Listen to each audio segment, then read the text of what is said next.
Hey Veronica, how you doing? I'm good. How about you? Pretty good, pretty good. Just thinking about these Inside Out movies. I think they're really Hmm. fun. I don't know why they need all the weird like fantasy elements. What you mean the voices inside your head are like a boardroom? No. That stuff all works for me. It's just like, why did Uh-huh. they need to invent an emotion? What is joy?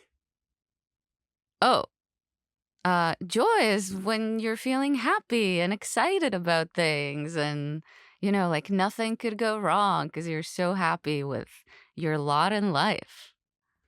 Yeah, that's No? that's not a thing. That that is John, have you never felt what I described? Have you never felt joy? No, I've only felt the real emotions, fear, fear about Mm. the environment, fear Mm. about fascism, fear about the election, and hungry. Wow.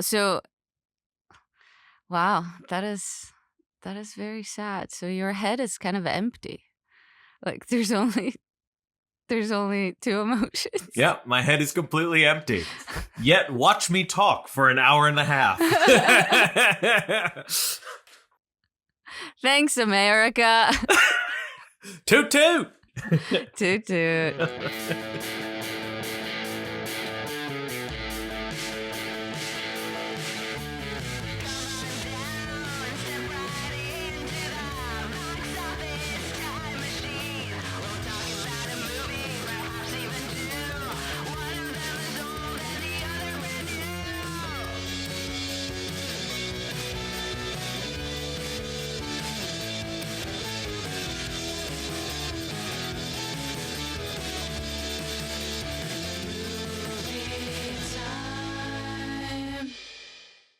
Another quality opening from your friends at Box Office Time Machine. So our show is not.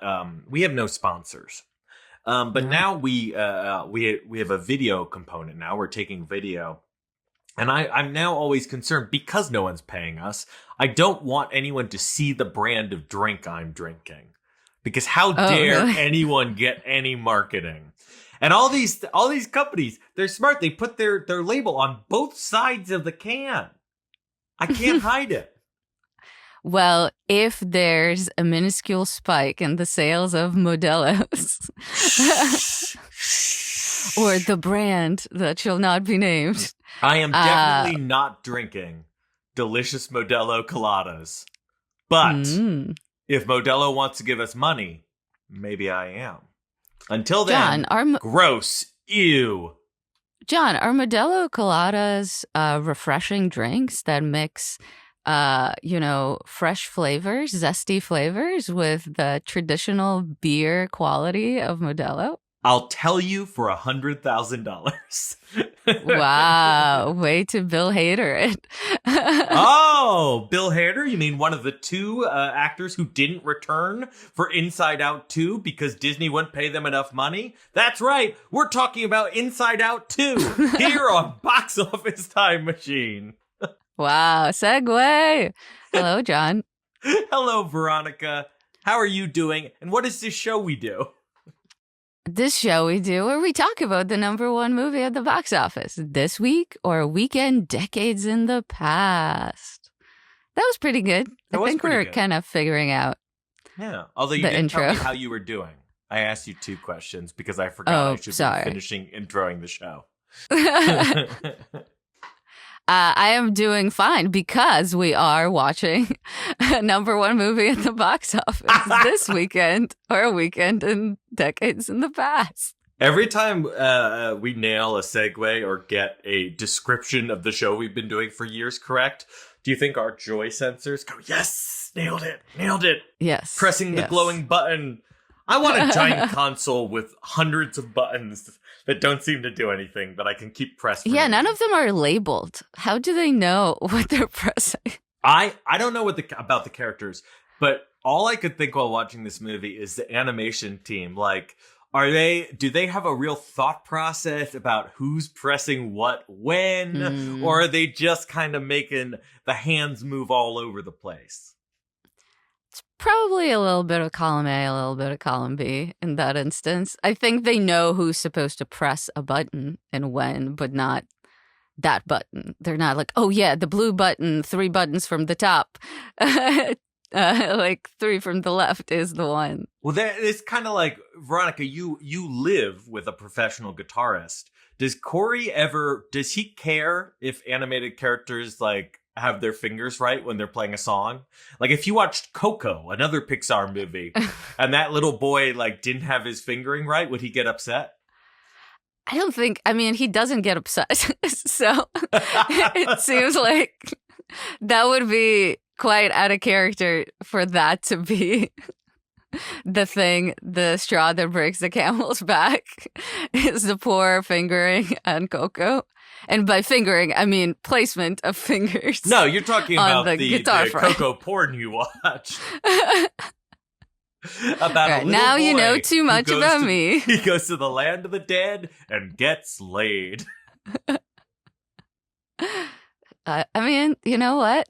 That would be a sequel, I guess, since Pixar doesn't make original movies anymore. Well, they keep saying they're going to make an Inside Out 3, but they're going to have to introduce Horny. And I just don't they can't put it off any longer. They keep hinting that a Horny is going to show up. Or they're going to really dive into the Riley character having crushes. We have Mount Crushmore here. Yeah. I don't know that I was watching this movie. I'm like, okay, if in a few years they announce Pixar is releasing its first PG-13 movie, Riley's in college and she's horned up, and they've got who would you cast to play the emotion of horny?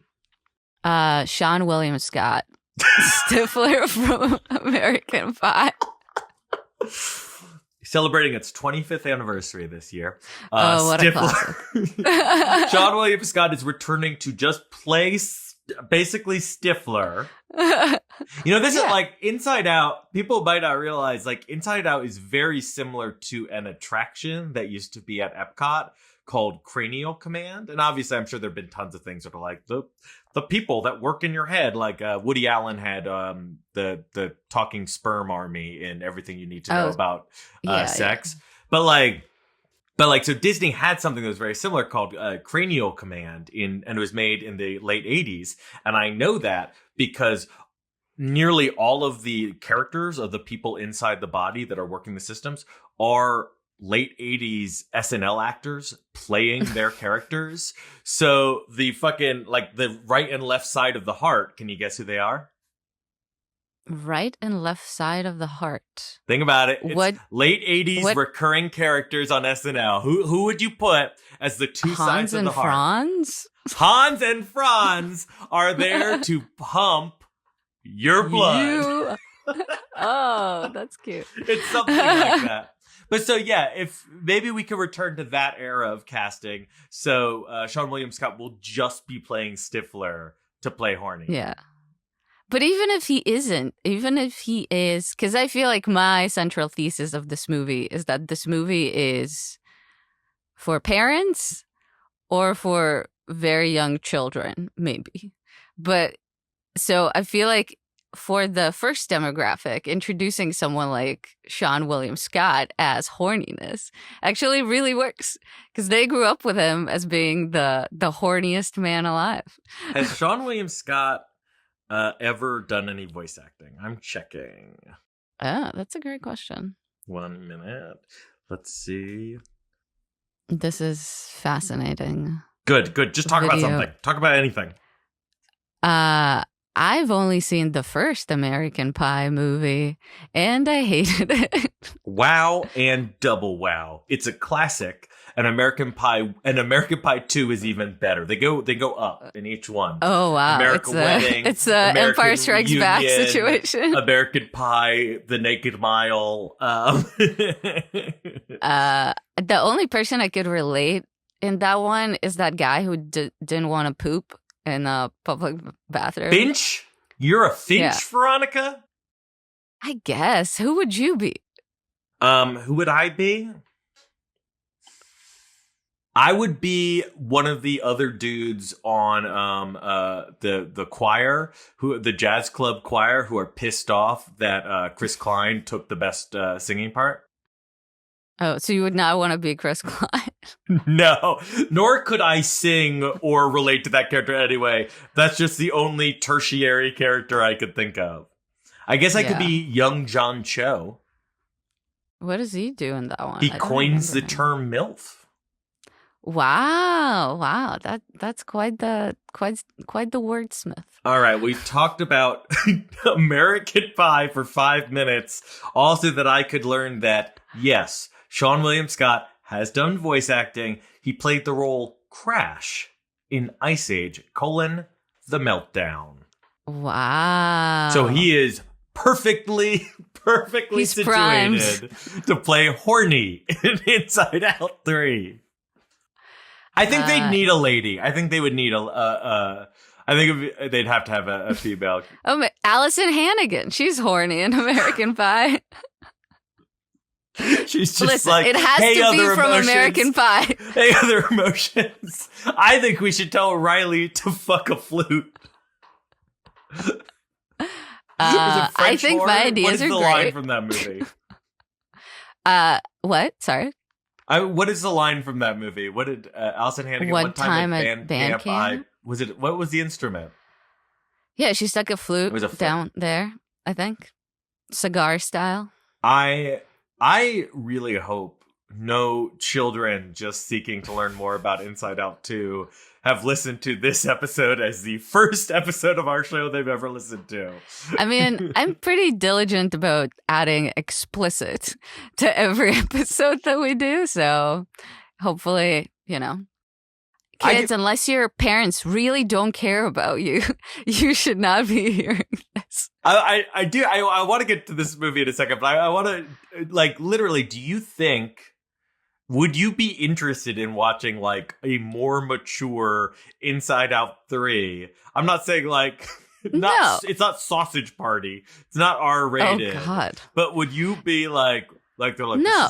This is PG-13. This is not for little kids. Riley no, because any way that they would do it would be so tame and vanilla. A fun way of doing it, the Seann William Scott or Allison Hannigan way, is not going to happen. It's all going to be just very tame and safe and Disney. I mean, yeah, I have no interest in this. I barely have interest in the current movie, so. All right, we'll get back on track. Sorry, Veronica, I keep segueing. What's your history with the Inside Out franchise? I guess the first one. Yeah. I saw it in a theater. I thought it was a lesser Pixar for me. I mean, they do the emotional stuff well, so the Bing Bong character I really loved. And Richard Kind, who voiced that, was great. But that movie overall did not leave a big impression on me, to be honest. And it was kind of disappointing. And it was one of the first Pixar movies where it was widely praised, I think. Whereas I was like, really? This is good? So yeah, I don't know. So I came into this with sort of not expecting much, I guess. How about you, John? Well, first off, I just realized that I have not been playing sound into my headphones this whole time. So what a treat editing the first 10 minits of audio of this episode is going to be. Whee! Okay, well, I'll do my best. We didn't talk over each other that much, did we? I don't know. God, I'm sorry. Okay. We had a lot of tech problems before this episode. There was a lot of other things to fix. I didn't catch that one until too late. It's okay. We'll try it. Something will come out. The first Inside Out. I remember. I remember not being I was really not in the mood to see it, the first one, because at the time I had spent like a few at the time they announced it, I had spent multiple like months outlining and beginning a draft of a kids movie that was set in a film studio where they filmed Dreams, and it was gonna be like a Ed Wood style like 1950s film studio where they filmed Dreams, but the kid was going through puberty, so the villain was the lead actor who was getting replaced by sexy actresses because the kid was going through puberty. So I remember I'm just like, I went in with like a stick up my ass, like, oh, God damn it, all that work thrown out. And then I liked it. I thought it was good. I thought it was really good. So I got over it. Still think that idea would have been fun. But you can still make it. Nah, they do the whole Dream as a film festival in the first one. But I don't remember. Then again, I came to this one being like, God, I don't feel like seeing this. I just like, I don't feel like seeing this. And again, I liked it, but less than the first one. It seems, to be honest, like you and I saw Furiosa together. And that was another sequel that was like, I don't know, maybe the essentialness of it is questionable in retrospect.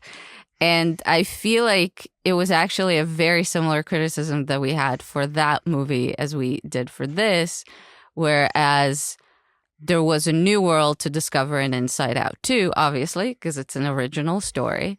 And so you get introduced to all of these things. I feel like in this movie, much like in Furiosa, it's just the same world again, and there's way less of an element of surprise that's happening.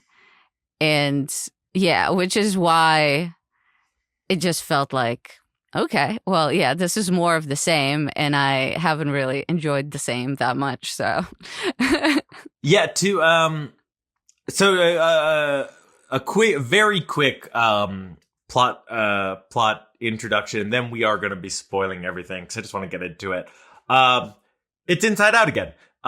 She's now 13. She's going, the little girl, she's going to hockey camp, and she's developing anxiety because her best friends are going to a different high school than she is, so she's going to be alone. So she's now freaking out that she has to impress the older hockey playing girls at hockey camp, or else she won't have any friends at high school. So inside her head, she gets new emotions, most importantly, anxiety. Anxiety tries to overplan everything and then boots the old emotions out. And in the end, they all come together to save Riley from a panic attack. Is basically the idea. So, like I said, I went in just kind of like, I don't feel like watching this. And boy, the trailers did not help. It's been a long time since I went to the theaters to see a children's film. And god damn, the fucking dearth of soul, just the soulless abyss that is watching a series of trailers for upcoming children's movies. The 1-2 punch of Despicable Me 4 straight into Harold and the Purple Crayon, but he's an adult. Boy. Oh, and then into the Transformers prequel cartoon. That was... Oh, I think we had the exact same trailers in the exact same order. And then it was Lion King, right? Oh, then into Mufasa, the prequel we're all dying for. Just and like he did. To Moana, right? That was the last one. Then into Moana 2, which, if you don't know, Moana 2 is just a Disney, 4 episodes of a Disney Plus TV show that they've strung together to release as a movie to get some money, and because streaming isn't making money and they want box office, and also as a commercial for the Moana live action remake that will be coming a year later. Oh, God, no. Yeah, those are the trailers. So I was in a bad mood going in. Then the movie started, and it was very funny. I genuinely think the comedy works as well this time. For me, you say like it wasn't as creative, and I think that's part of it. For me, it was also the sentiment did not work this time. I didn't feel a I didn't feel much about Joy's storyline, the whole in the head storyline, and then I didn't feel it connected well to the other storyline. And they don't unlike the first one, they don't end in a way where like both stories kind of come together with like first off, the end of the first one has the great moral of like mixing emotions, you know, sad and happy at the same time. Whereas this one's just like, I don't know, anxiety, chill out a bit, I guess. Suppress your anxiety, deal with it. Yeah, no, you're right. And I think I thought the actual Riley story was very relatable, you know. How do I meet new people? Like, I got this news that I'm going to be alone in a new environment. How do I handle it? And maybe as a naturally anxious person myself, like the depiction of over planning and creating all of these scenarios worked really well. But yeah, just Joy's story was not. Also, I low-key think Joy's kind of an asshole. Oh, she 100% is an asshole.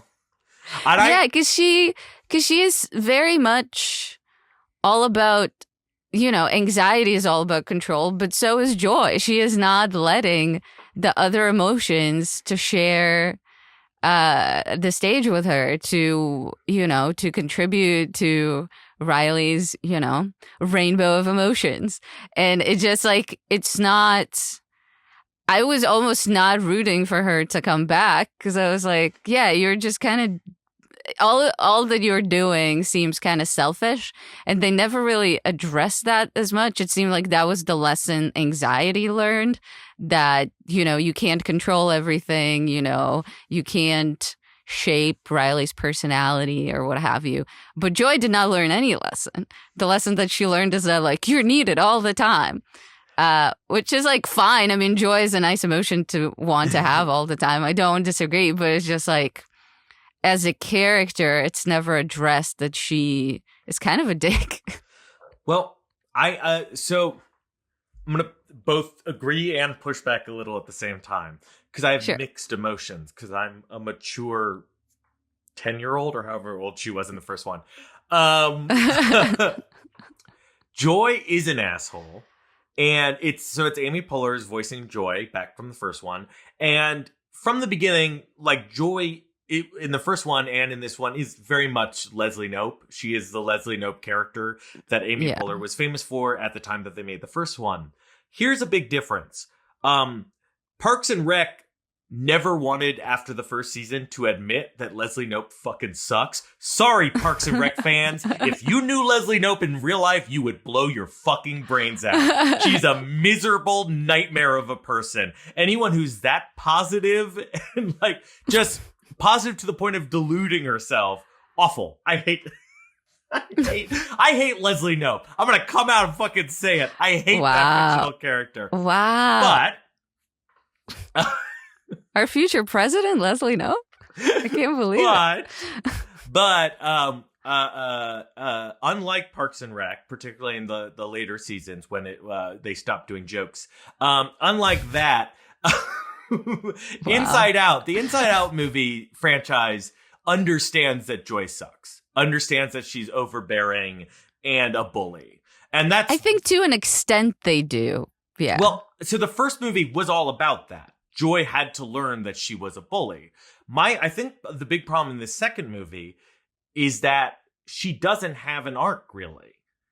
We see at the beginning that she has learned her lesson from the first movie. She actually is better at sharing the stage, but she has things to learn in this one that are set up. She is purposely repressing memories that hurt Riley's sense of herself. So she is, in a very funny sight gag, built a contraption that catapults any memory that she doesn't like to the back of the brain, so Riley doesn't have to think about it. We also have an introduction of the idea, very vaguely, very briefly, that Joy is not as useful anymore. Right. Or is not getting used anymore as much as Riley gets older. I think those are both really interesting ideas that go well with the introduction of anxiety. I don't think either of those stories really come to anything. Yeah, they release a tidal wave of those old memories, and that's supposed to help contribute to the panic attack that Riley has at the end.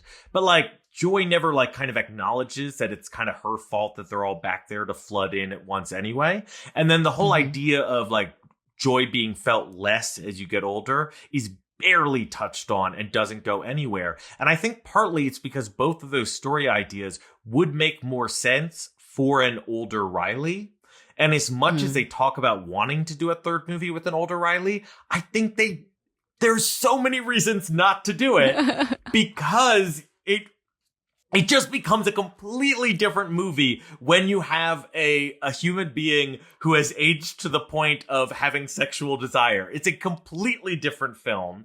And so I think they don't want to do that. But because of that, like an idea of like, oh, joy has nothing to do as an adult. And like, a lesson where she learns that like while she is used less often, she is more important when she is used. Like that could be a good lesson for the Joy character as well as a good look at human existence, but it doesn't make sense for a 13-year-old, Yeah. So I think that's kind of the problem with this movie. But whatever the case, a big problem is that Joy doesn't really have an arc, and so it makes the ending of the movie feel kind of hollow. True. If we go back for a second for the suppressed emotions part, though, I'm just kind of curious about how that works. So just within the movie. So she has a contraption that sends over those marbles into just a pile somewhere in the back of Riley's head. Whereas like any other memory, unless it's super precious, that she thinks is gonna impact Riley's sense of self, just gets filed into your long-term memory. Yeah. Right? So wouldn't then presumably there's only like a handful or like not a huge amount of memories that gets like ported into the self. Now that you basically unleashed an avalanche of bad memories, wouldn't that actually offset the balance way more than it did? Because they made it seem like, oh, by including all of those negative memories, she's a far more complete person with all of these different layers to her personality, which is great. But I feel like as I was watching that scene, I was like, oh no, this kid is going to be so depressed because like the majority of her self-forming memories are now all these negative cringe moments that happened to her in her life. This is not a major thing, but I was wondering that. Well, I think it actually really works as a visualization of a panic attack. The idea or but that's not where the panic attack is happening. That's the problem. It happens simultaneously, but it doesn't cause it. But the idea that simultaneously she's getting all these rushing thoughts of like, and I did that stupid thing, and I did that stupid thing, and everyone hates me because I did all these stupid things. She's thinking about them all at once. The idea that it is an avalanche of bad memories, I think is a really good idea. The same way, the scene where anxiety is forcing her to come up with the worst possible ideas. I think that's really interesting as well. But there's a problem that like, I think maybe anxiety and joy should have either been the same character or a team instead of being opposed from the very beginning. Yeah. I mean, it would have been interesting, though way more nihilistic, to have Joy slowly transform herself into anxiety and have maybe her friends try to pull her out, like the other emotions. Or like, let's find the balance. But yeah, maybe it felt too nihilistic for them, even if they actually thought about that. What did you... what was I going to ask? What did you think of the voice casting on the whole? I thought it was good. I mean, okay, so, So we have, as we alluded to before, 2 non-returns. Yeah. We have Bill Hader and Mindy Kaling as Fear and Disgust. Yeah. They were both in the first movie. The idea, what I heard, is that those characters are in the movie way more than they were in the first one. Instead of a journey with joy and sadness, it is joy and all the characters. So they're in it as much, and they didn't like how much less they were paid than Joy, even though their roles are not that different in size. So they did. But it is kind of a crazy disparity. Allegedly, Amy Poehler is getting $5 million, whereas they offered the rest of the emotions $100,000 to return, which is like quite the disparity. I feel like, I would probably be insulted with that offer. Yeah, and I would argue that in 2024, Bill Hader is a bigger draw than Amy Poehler. Yeah, well, maybe not for the children, I guess. I don't know how big into But Barry. none of them are a draw for the children. The children don't give a fuck. Well, that is kind of what I was trying to lead this conversation into, where I think it's the over-reliance on famous people doing voices in this movie is so unnecessary. It just feels like, I don't know, this is not a new thought necessarily, but it's just, why do you hire Frank Oz to be a cop in one scene? Or like, well, that's a Ron cameo. Funches. He is a voice actor. He's a puppeteer. Sure. But like, Ron Funches is in one scene, I think. Who does he play? That character. He's Poofy or whatever that. And then,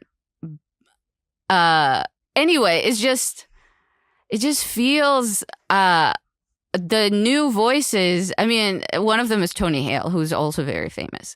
But the person who was doing Disgust, I thought she was great. And I did not know who she was. Her name is Liza Lapira.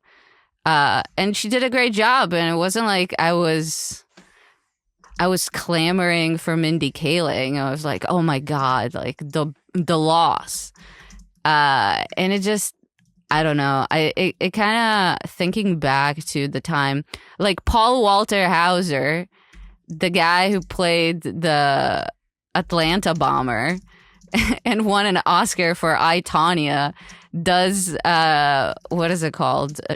Shame? Or what was the... Oh, Embarrassment? Really? So it's like, for one line, they hired this person. It just seems so unnecessary. And it's not even like he would be recognized even by most. I did not recognize his voice. I had to look that up on IMDb. And it was just it just feels so silly.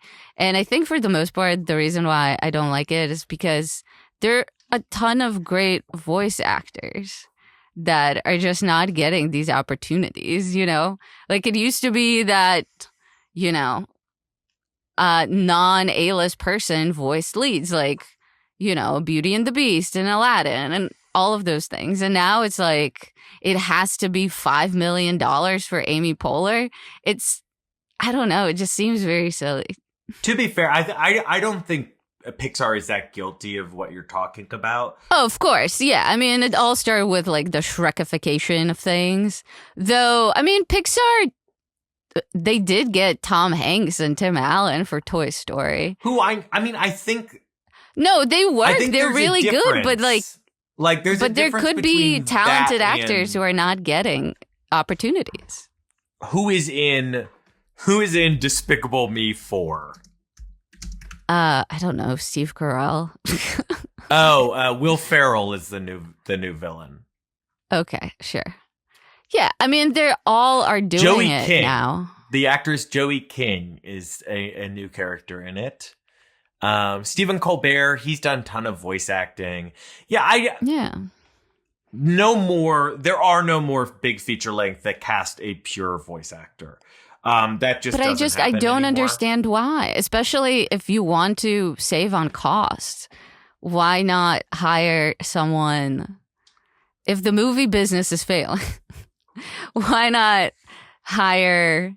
Because no adult goes into an animated movie, I would think, I never have, based on the voice casting. Mhm. It was that just doesn't seem like, if you are single and you go into an animated movie, it's because you are interested by the premise of it or by the look of it or whatever.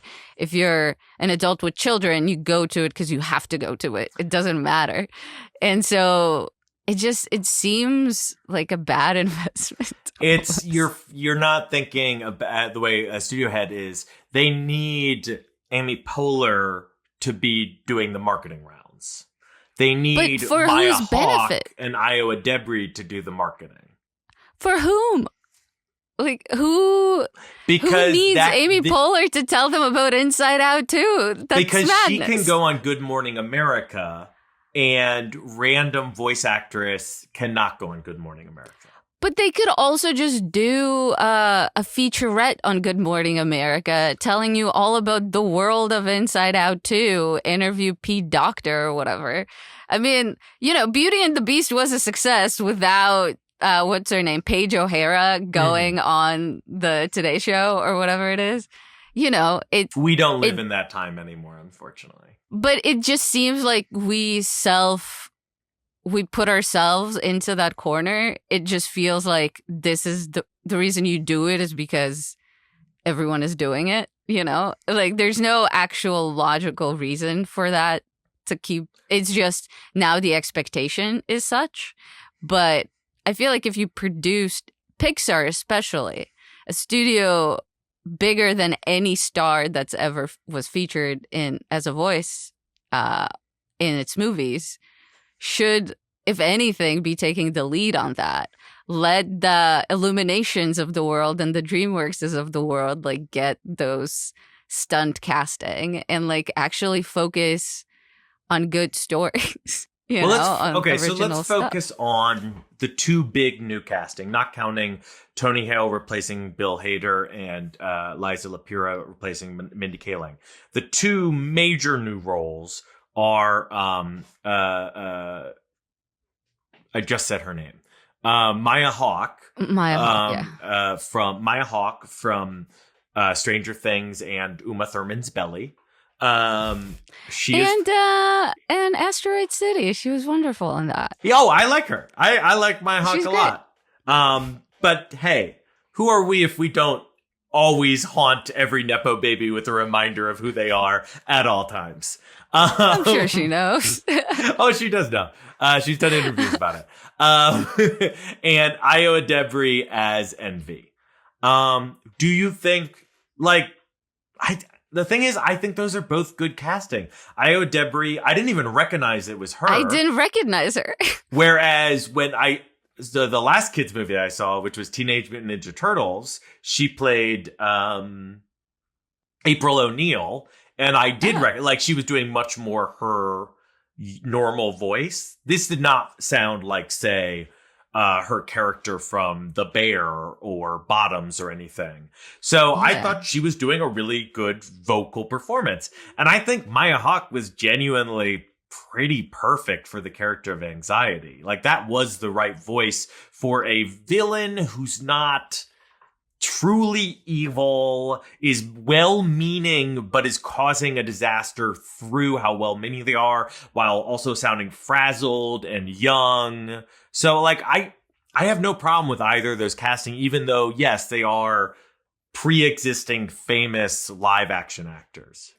I mean, I have no issue with their performances, aside from the fact that, I did not recognize Ayo Debris.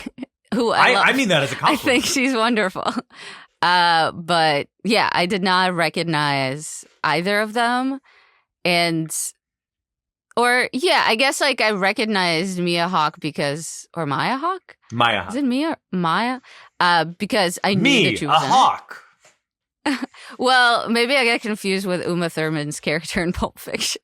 Right. Her name is Maya Wallace. What was I gonna say?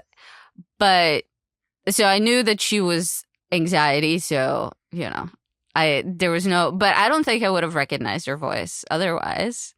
And I guess maybe that sort of again brings the point of like, this is someone who doesn't necessarily have a recognizable voice doing a very solid voice performance, but I don't really understand to what end. Maybe their reach on TikTok or what have you is big.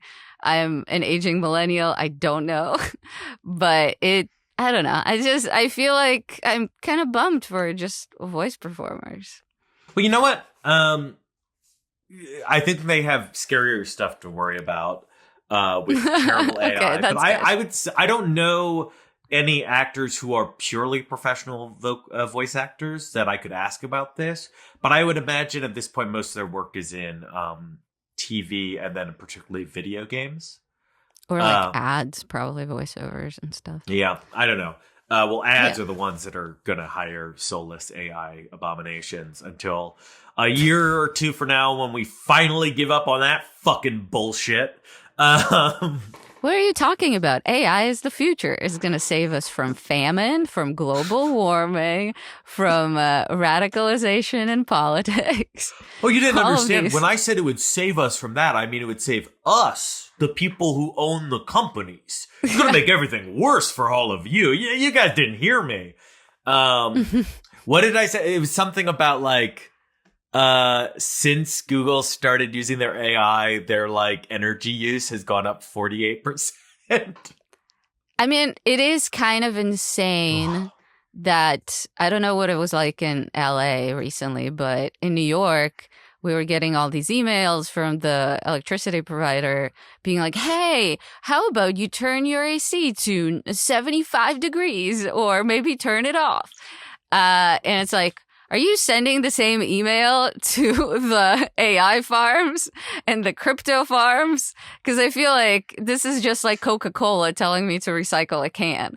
This is so ridiculous. It is amazing that we have... So, like, we spent years being like, well, climate change is real, but once things get genuinely bad, where people cannot ignore that it's happening, then humanity will get to action. And it's like, nope, we've gotten to that place. And so what humanity did is invent useless technology that makes the disaster happen faster.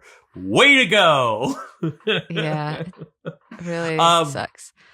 I guess to bring that back into Inside Out too, is that I think for the parents, I was kind of disappointed that they did not. The parents seemed to have the same emotions as the core four from the previous movie, just with some wigs and stuff and maybe a different person in control. I think for the mom, the sadness is sort of the main person. Well, that was the case in the first movie as well. Yeah, no, I understand. But I feel like they should introduce existential dread as an emotion. I feel like I feel that way more than I feel joy. We did see that one of them, I forget if it was the mom or dad, but one of them has anxiety, but they just keep them off to the side. So I imagine there's a secondary level of all the other emotions that work over here. And just in Inside Out 1, they just never turn the camera over. Yeah, maybe there's actually, this is not the real control center. There's another control center that's being run from somewhere else. I was also kind of bummed they didn't. My favorite thing, I think, in the original Inside Out was during the credits, they showed the control rooms of other of like beings, and one was for cats and dogs, and I thought that was, I think, the funniest joke in the movie, and I was really hoping they would heighten it in some way, and then they didn't at all. Well, what was your favorite joke in this one? Mine was a joke which has really nothing to do with the whole Inside Out world, but I loved the PlayStation 1 video game character that Riley has a crush on. What's his name? Lance Slashblade. I liked him because I understood the joke. I was like, oh, that's the pretty guy from Final Fantasy. I know what that is. But yeah, the fact that he just rolls. And as someone who had a crush on James from Team Rocket, I I could totally relate to having a crush on, an Although, let's anime see. adjacent character. So Riley was 11 in 2015, which means she was born in 2004. Mm-hmm. Why was she playing a PlayStation 1 video game? Is that pretty boy whose name I don't know, is he not a He's current more staple? general. That's any RPG character, although he appeared to be in a fighting game. You know what?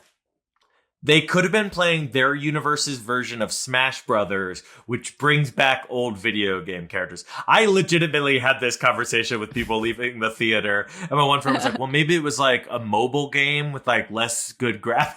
Maybe it was free to play. It could have been a free to play game. Those probably have shittier graphics. And teens love free to play games because they don't have any money.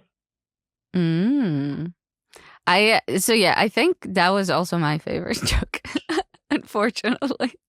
Well, I honestly don't have that much more to say about this movie. I liked it. I had a fine time watching it. It just didn't come together in a way that was emotionally meant something to me. She has a panic attack. That was, I think, well done, but it didn't hit me that hard because it didn't really connect to the story inside. So yeah, I liked it, but it's a lesser sequel, like most sequels. This is not Toy Story 2. This is everything else too. Yeah, I agree. I had a solid time. I didn't hate this. It was also interesting because I was sitting next to people who were on the younger side, sort of, but young adults. Mm-hmm. And it very much seemed like this was a movie that Inside Out 1 was a very important movie to them. Because the way they reacted was actually very cute. They were cheering on the characters and doing all that stuff. And it was you're 20, 21-year-olds or something who are very into the movie. And then it hit me, oh, this was, I don't know, your Toy Story. Mm-hmm. And now you're kind of have grown with the characters and, which I thought was very sweet. So I'm glad that it means a lot to some people, I guess. And I'm glad that this is saving Hollywood because I don't know. The whole chatter about that is kind of ridiculous. That every weekend is oh, is Hollywood dying or is Hollywood a raging success again? And it's sort of a roller coaster of okay, so we're just going to panic or be very enthusiastic every week. And it's absolutely ludicrous. Well, maybe that's this decade's version of, will people go see a movie with a woman? Bridesmaids has come out. Therefore, people like women. Oh no, some other movie bombed the next week. People no like woman. Yeah. I want to read one thing from the Wikipedia. To assist with the development of the film, Pixar enlisted a group of 9 teenagers who were dubbed Riley's Crew to provide feedback on the film to ensure it accurately portrayed modern teenage life. Their input led to the inclusion of the emotion nostalgia and influenced various scenes. Okay. I can picture exactly what happened here. Because nostalgia, voiced in a cameo by June Squibb, currently starring in Thelma. All she does is she comes out and she goes, I remember that. And everyone says, nostalgia, we're not ready for you yet. Come back in 10 years. And she's like, okay. And that's the whole joke. So I can absolutely picture what happened now that they say that was inspired by actual teenagers. What happened was the 20 or 30 something year or older writers met with these teenagers and the teenagers said, what kind of emotions do you feel? And one of the teens had heard the word nostalgia and said, I feel nostalgia. Middle school was so easy. And then the adult writers made fun of that teenager for 10 minutes the moment they left and went, oh my God, we should have a scene where this fucking 13-year-old thinks they have a nostalgia. Oh, this I did not perceive it as that at all. not like I actually, mean, but like in the movie, it's not mean, but 100%. Some kid was talking about feeling nostalgia, and that inspired the idea because all the writers were like, what the fuck was that kid talking about? They're like 0 years old. See, I thought it was the opposite. I thought nostalgia was there for the parents. It was like, it was just there for them to be like, remember when? But it felt almost too, I feel like nostalgia was so much better done in South Park when they had The like member berries? the member berries. Whereas like, yeah, they didn't really do much with nostalgia. I feel like either way, if they wanted to emphasize the fact that maybe kids shouldn't feel nostalgia for the very recent past, or the fact that we as adults have nostalgia maybe for that time in our lives or what have you. It just felt like it was just a one joke of like her coming out of a room and then just being shooed away without any sort of heightening or anything. I think it was just a silly joke. I'm sure it's very possible it took the place of horny. Maybe it's someone there in the studio was like, we got to do like a horny character who everyone's like, not yet, not yet. Well, you know what? I take it back. June Squibb as horny. Ooh. I would do that. She's wonderful. I think horny should be like who is that like actors from the 50s? Like, hey there, big boy, why don't you come up and see me sometime? Oh, is that Barbara Stanwyck? Or what's her face? Or Lauren Bacall? Old Hollywood. Some smarter people than us are screaming into their podcast. I'm sure it's one of them. I'm thinking of Mae. It's Mae something who I'm thinking of. Mae West. She was in... Yeah, okay. So you were thinking of Mae West. But I thought, like, that line is from, like, The Big Sleep or something afterwards. I might have been getting those lines wrong. But I do think that horny should be played by someone doing a Mae West impression.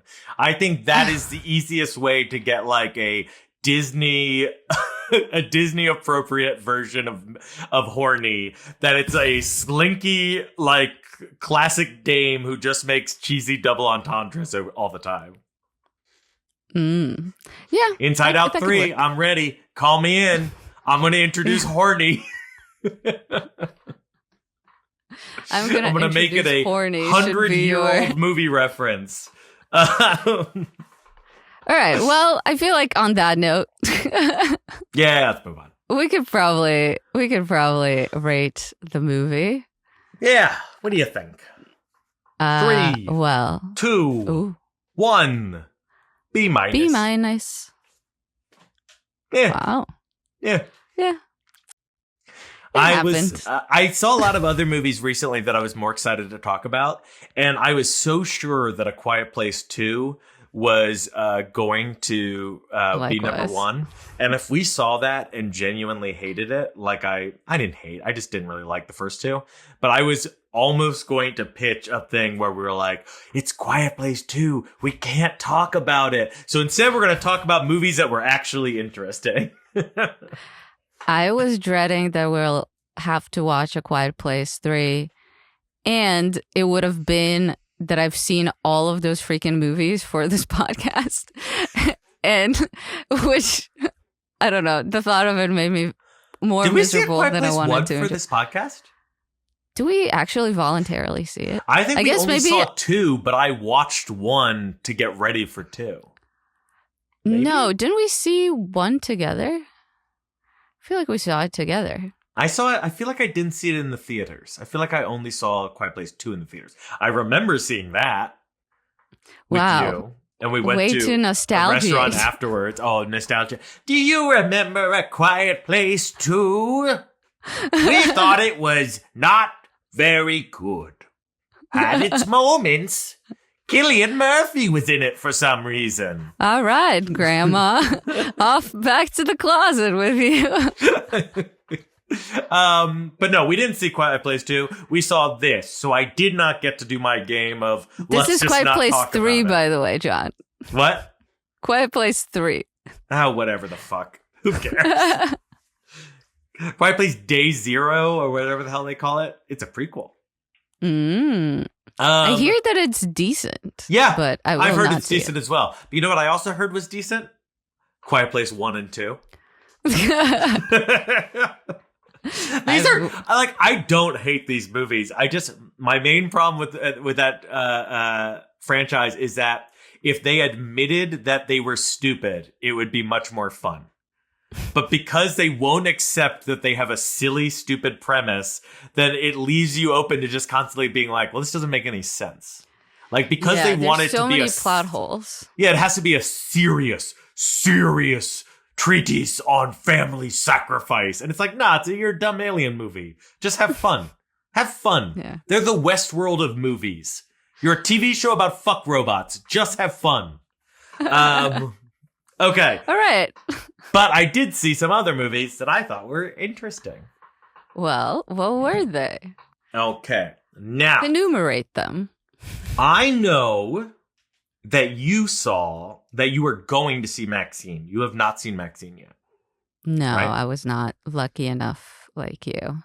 So, I don't want to talk about that too much. But like Veronica hinted at, I was in the first public screening of Maxine. Isn't that fun? He's a special little boy. It was supposed to be a double feature of X and Pearl here in LA. I went to it, although I didn't see the first movie because I had to go to a friend's Hollywood Fringe show instead. And then my friend Rebecca and I raced over to see the second movie, Pearl. And I had told her, like, don't worry, you don't need to worry about not seeing X first because you can see them in any order. And we get there right before the Q&A starts with Ty West and Emily in Paris herself, Lily Collins. And no Mia Goth? No, not at this little surprise that they had. Wow. But we were waiting for the first movie to end because Rebecca hadn't seen X yet, and weren't going to be able to find seats in the pitch darkness. So I heard some A24, I assume A24 marketing people in the lobby talking about their surprise reveal of Pearl and then the surprise reveal of Maxine back when they revealed those movies existed. And I should have been able to guess that they were talking because they were going to do another surprise. But no, I didn't guess, so I was very surprised when Lily Collins said, "Who here's seen Pearl?" And everyone raised their hands. And then she said, "Well, since you've all seen it, why don't we watch Maxine instead?" So yeah, it was a very fun Hollywood experience. Got to see the movie. One of the first people to see it. It had 0 reviews on Letterboxd. Well, because we found out because of an embargo. Yeah, they have an embargo. That was because Letterboxd has fallen into the capitalist trap and will not let the people speak. This is censorship. But yeah, Maxine. I will say,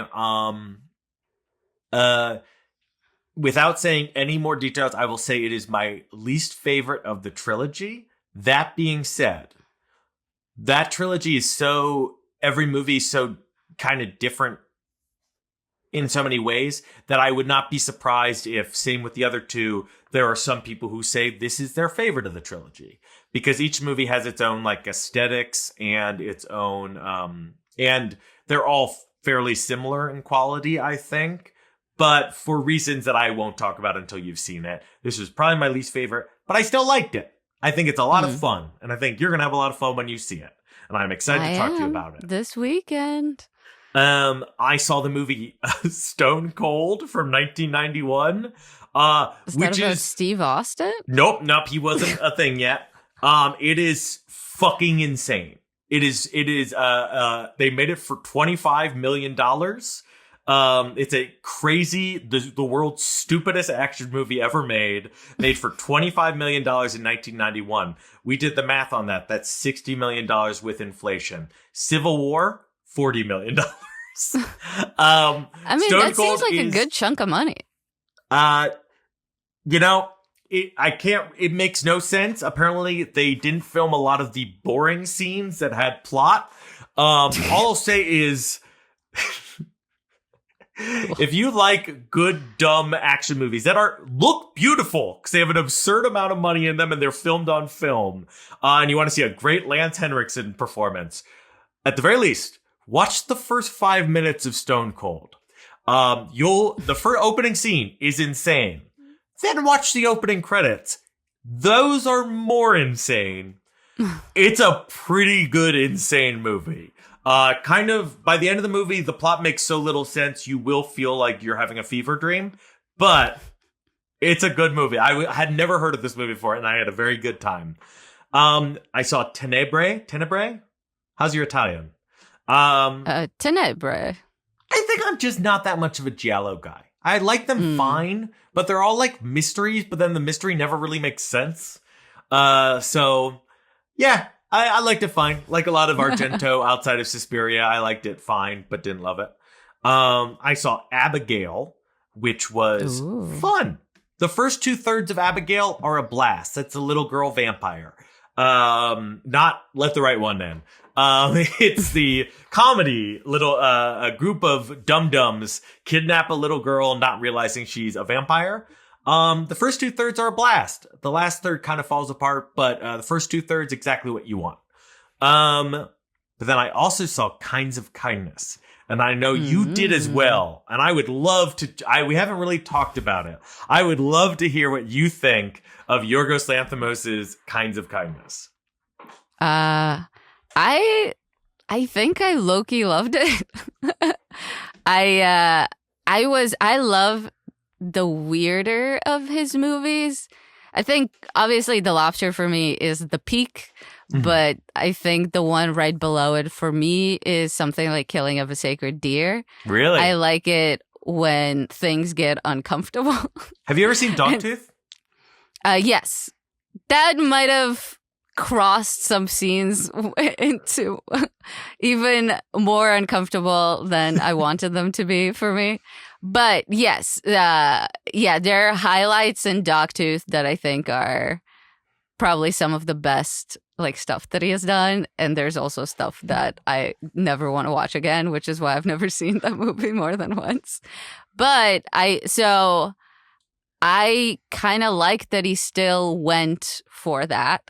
I am actually a big fan in general of, I guess, the triptych, the multiple short stories type movies. I really like the Argentinian movie called Wild Tales from a bunch of years ago, which was also a bunch of morality tales. And it felt like this one was along those lines, though way crazier. I would rank them as the first story, I think, was my favorite. Ooh, that was my least. Oh, the third story was my second favorite, and the second one was my third favorite, I guess. I go 3-2-1. 3-2-1. Okay.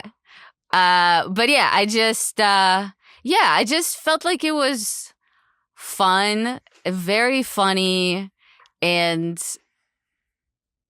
sort of, they were all just really interesting morality tales about how much of yourself do you sacrifice to serve X, and the X kept changing in each one of them. And I thought that was great. I thought the fact that it felt like a theater troupe almost, it kind of, in the only way, it reminded me of the Wes Anderson stuff that he did for Netflix last year, where he did a bunch of shorts, and it was the same cast, but the focus was shifting between actors depending on the movie, but they were all there, and it very much felt like a theater troupe putting on a show. This one felt to me that way too, which I really liked. But I was very much in the minority where I saw it. First off, I saw it in a movie theater with maybe 10 people tops, including my group. Both of my friends hated it. One Who'd of you see it with? This were my friends back home, so no one, but one of them left. She's like, I'm gonna go to the bathroom, and did not come back for like 25 minutes. I think for the entirety of the second story. And and there were 2 walkouts as well. So which kind of made me like it more in some ways, where it was just like, this guy's like, oh, you like Poor Things? Well, this is not the same. So yeah, that's what I thought. Yeah, so it's funny. No walkouts in my screening, but I went to a matinee. I feel like if you're going to like I think it was a Wednesday 3 p.m. screening of Kinds of Kindness, you kind of know what you're going to see. I think that's actually the most Lanthimos way of seeing it, going on a matinee to an empty theater. Well, no, there were people in the theater, but like they stayed. We all stayed. It was also on a giant screen. Was it busy? Like, how was it crowded? Was it mostly full? I was surprised how many people there for the time I saw it. There were like 20 of us. So yeah, it really feels like there's 2 kinds of Lanthimos movies. There are probably more, but like you can really split the movies he wrote with Tony McNamara, The Favorite, Poor Things, and the movie he wrote with, if you thought my Italian pronunciation was bad, should I even try? Efthymis. Efthymis. That is the Greek first name. Efthymis.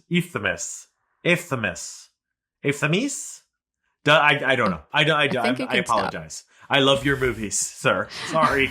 Efthymis Filippo. And that is, Dogtooth, The Lobster, Killing of a Sacred Deer. Killing of a Sacred Deer, the last time I really saw some walkouts in a movie. Full theater. I think I was with you. They walked out towards the end around the gun sequence. I was loving that movie, but I was like, fair. You can tell where this story is going. If it's not for you, that's fair. You can leave.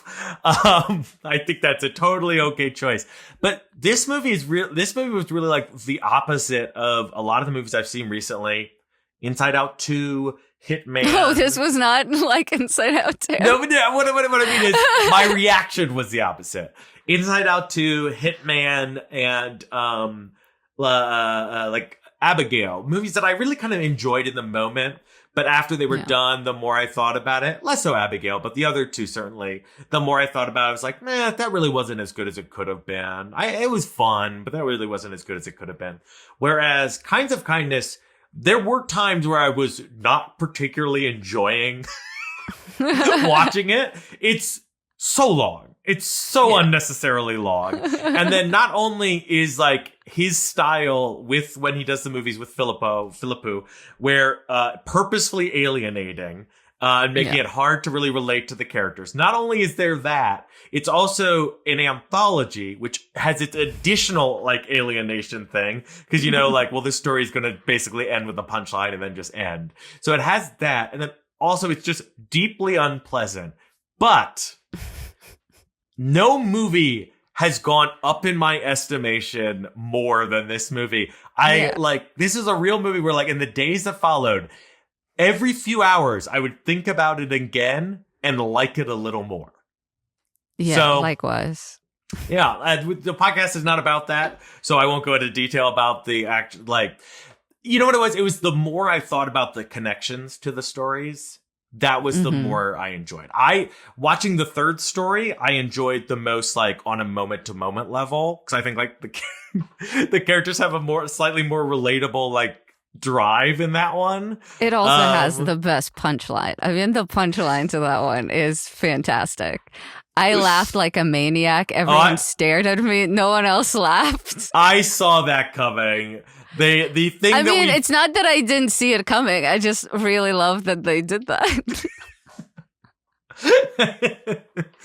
The part that made me laugh the hardest, and I laughed very, very hard. But we'll move on after that. Was the reveal of the videos that Jesse Plemons. Oh my God! Yes. That was one of the funniest. That was so good. That was another time that I was the only person laughing in a theater, feeling like a maniac, especially considering the content. It's from that moment and so many moments, the amount of like clear trust and trust that the actors have in the project and in their director, because like, yeah, same as you saw with Poor Things, a lot of nudity. A lot of nudity in weird, embarrassing ways. But the performances are all great. And like you said, I loved the kind of acting troupe feel. Yeah, it's a real fun movie. It's a weird, like literally, I gave it 4 stars. I almost gave it 3.5 as I was walking out of the theater. I gave it 4. I might bump it up to 4.5. The more I think about it, the more I like it. Yeah, the same. I gave it 3.5 initially, and then I upgraded it. That's what I was going to ask, because you said you loved it, and I had checked, and you had given it 3.5. Well, 3.5 in my book is pretty good, which is like, and then like 4 is like great, and I feel like it's going great. 4.5 is I almost never give 4.5 or 5, so I'm a more strict reviewer. I've gotten really flattened out. I've gotten bad. 3.5 is like, I see what you were doing. It didn't fully work. 4 is just nearly every movie. And 4.5 is one of my favorites of the year. I mean, that's fair. I don't think there's a right or a wrong. No. So. Nah, it's objectively correct. All right. Did you see any other movies? Yes, I was traveling a lot. So the movies that I saw were mostly on airplanes. But so one of them was the musical of Mean Girls that I was too scared to watch in a theater because I was like, this is not going to be great. And to be honest, it was better than I expected because I think a lot of the actors are still really good. No one surpasses the originals, but they're all really good, I thought. But the best stuff in it is still the jokes from the first movie. And it's kind of silly. I don't know. It still feels very inessential. I also was thinking of seeing the Presumed Innocent TV show, and I ended up instead watching the Presumed Innocent movie. With Harrison Ford. It's in didn't his. Even know there was a TV show. Yeah, so there's a David E. Kelly created Jake Gyllenhaal movie, or a TV show based on the Harrison Ford. It's on Apple TV Plus. So whatever. But it famously, what I learned about Presumed Innocent, a movie that I was only aware existed, was that it had this amazing twist. And all the reviews of the TV show were like, well, they didn't show us the final episode in the screeners. So does that mean that they changed the twist? Or like, and so I was so intrigued by this twist that I went and watched the movie. And the twist is like solid, but you could really, I mean, I could tell what was happening. You didn't know there was a twist going in. Yes. So maybe that helped me. But I thought it was a very fun, if you enjoy the sort of mid 80s, I guess this is late 80s, sort of courtroom drama for adults. Like, this is that. And Raul Julia is in it. I think he's supposed to be playing a Jewish man, which is slightly weird, but it doesn't matter. Julia with an EW this time. Yes.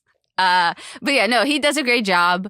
Everyone in the movie is fantastic, I think, or, you know, for the most part.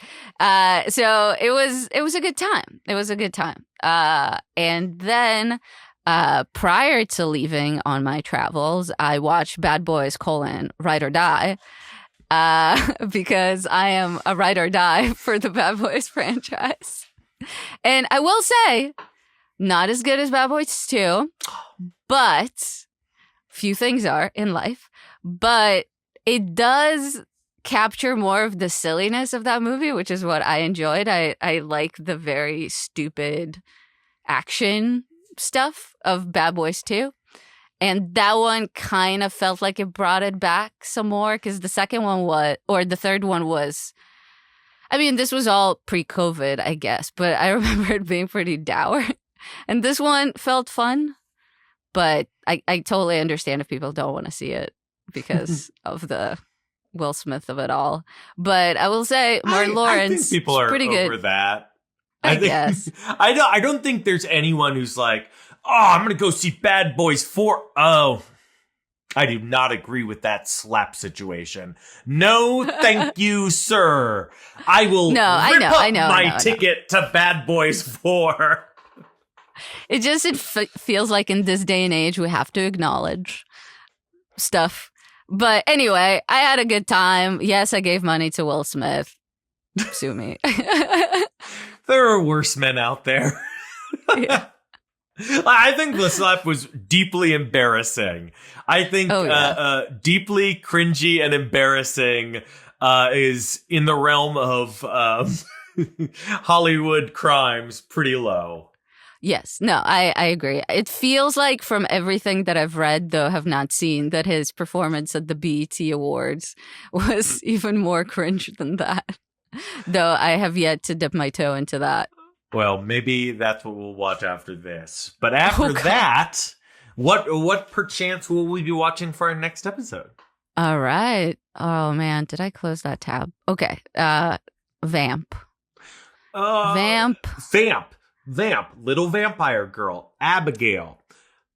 Vamp. Yes. What can I say else about Abigail that I haven't already said? Dan Stevens. He's so fun and everything. What a fun guy that guy is. He's in that. Good Melissa for him. Barrera. I think this was, I liked her in the Scream movies. I think she was great in this. Okay, you done? Nice. Yes. Dawn of the Planet of the Apes. Please, no. God, no. God damn it. We should have held off. This is the best one. Oh, no, wait. That's the first one with, Dawn is the one with, Franco. Oh, no, wait, that's Rise. Rise of the Planet is that one. Dawn is the best one. Oh, well, I really hope we don't see it. Spider-Man 2. Oh, boy, it's been a while. But True Lies? Oh, my God, True Lies. I am so excited. Or Ghostbusters. Okay, well, we're not going to do Ghostbusters. Wow. Like, what is there to say about Ghostbusters at this point? Spider-Man 2 is bordering on that. Like, we all know Spider-Man 2 is great. So, like, what is there to say? True Lies is more interesting, but we are going to have to talk about the villains who are basically just generic Middle East terrorists. Oh, of course. Of course. So we'll see. But it's still a fun movie otherwise. Or maybe I'll be proven incorrect because I have not seen it since high school. What's 74? 74 is The Exorcist, which we have already seen. And I can tell you that 64 is The Carpetbaggers. Whatever that is. It's an American drama directed by Edward Dmytryk based on the best-selling 1961 novel, The Carpetbaggers, starring George Papard. So, yeah. Oh, it's based on Howard Hughes. Huh. Okay. Anyway, that seems like something not likely to garner us a ton of listens. I think that's going to drive so much traffic. All right, well, listeners, will we do True Lies or Spider-Man 2? Or will I somehow persuade Veronica to watch a second Apes movie in one summer? No. Jesus. Probably not. Although I stand by it. She should watch it. It's a genuinely excellent film. And you should too, listener/viewer. It's really good. Toot toot. Toot toot. Bye. The apes make my joy emotion go crazy.